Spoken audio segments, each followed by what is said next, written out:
আসসালামু আলাইকুম রহমতুল্লাহ। আমরা থ্রি ট্রাভেলার্স এই মুহূর্তে অবস্থান করতেছি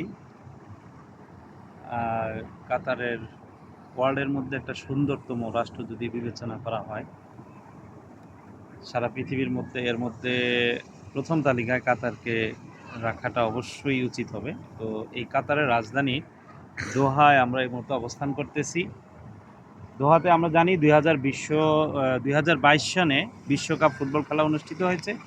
সেই অনুষ্ঠানের এই যেখানে মশাল আলোকিত হয়েছে, সেই স্থানের একবারে পাদদেশে, মশালের পাদদেশে আমরা অবস্থান করতেছি। এখানে যে এই স্থানটাকে বলা হয় আসবা এর হাদিকত, আসবা এর পার্ক যেটাকে বলা হয়। তো আমরা ইনশাল্লাহ এখানে আসছি, খুবই চমৎকার দৃশ্য। বিশেষ করে এই জায়গাগুলোতে ফ্যামিলি সহ বাচ্চাদেরকে নিয়ে, অভিভাবকরা তাদের সন্তানদেরকে নিয়ে ঘোরাতে নিয়ে আসে। অনেক মনোরম পরিবেশ এবং অনেক ভালো, মানুষের সারাদিনের ক্লান্তি এখানে এসে দূর হয়ে যায়।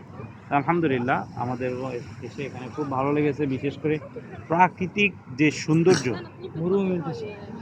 মরুভূমির দেশে প্রাকৃতিক যে সৌন্দর্য, বিশেষ করে এই যে সবুজ অরণ্য, সবুজ ঘাস, পুকুর, লেক, হ্যাঁ, এগুলো দিয়ে আসলে এই পরিবেশটাকে অনন্য থেকে অনন্য করে রেখেছে। আলহামদুলিল্লাহ, আল্লাহ পাকের অসংখ্য নেয়ামত রাজির মধ্যে এই জায়গাটুকু অত্যন্ত গুরুত্বপূর্ণ। আমাদের এসে যেটা আমরা আসলে মোবাইলের ক্যামেরায় অন্ধকারে এটা ধারণ করা সম্ভব না আপনাদেরকে দেখানো, তো যতটুকু আমাদের পক্ষে সম্ভব হয়েছে দেখাচ্ছি। আলহামদুলিল্লাহ, যারা বিশেষ করে ভ্রমণ পিপাসু তারা অবশ্যই এখানে আসবেন, দেখবেন। আশা করি ইনশাল্লাহ সকলেরই অনেক মন আপ্লুত হবে এবং ভালো লাগা কাজ করবে। আজকের জন্য এখানে আরও 2-3টা জিনিস সংযোজন করি। এই মশালের পাশে হচ্ছে স্টেডিয়াম, যেখানে বিশ্বকাপ অনুষ্ঠিত হয়েছিল। এই স্টেডিয়াম নাম হচ্ছে আল খালিফ স্টেডিয়াম। আর এই পাশে এখানে একটা বড় মার্কেট আছে, ভিলেজিও মার্কেট বলে এটাকে, ক্যারিফোর্টের পাশে। এখানে এটা বিশাল সুন্দর একটা জায়গা। ইনশাল্লাহ ওইখানে যাওয়ার পর ওইখানে ভিডিও করে দেখাবো।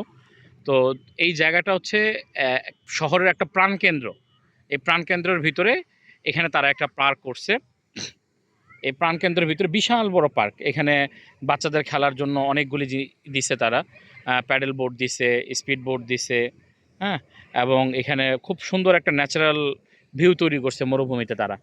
বিশ্বকাপের সময়, বিশ্বকাপ 2022 সালে যখন এখানে বিশ্বকাপ হয়, তখন আমরা এখানে আসছিলাম। তো ওই সময় তো এটা অনেক জাঁকজমকপূর্ণ ছিল। তো এখন ভিড়টা কম, বাট পরিবেশটা আগের মতনই রয়ে গেছে।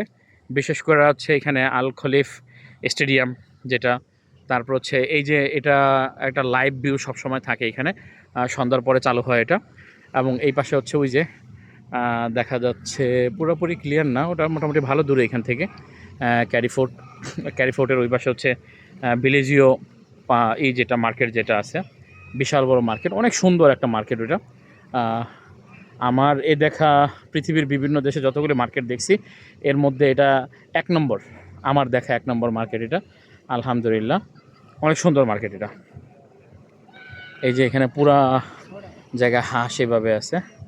তো ইনশাআল্লাহ আমরা এখন বের হয়ে যাবো এই পার্ক থেকে। সম্পূর্ণ সৌরবিদ্যুতের লাইট আর কি, এখানে সৌরবিদ্যুৎ দিয়ে লাইট সাপ্লাই দিছে, এই তো।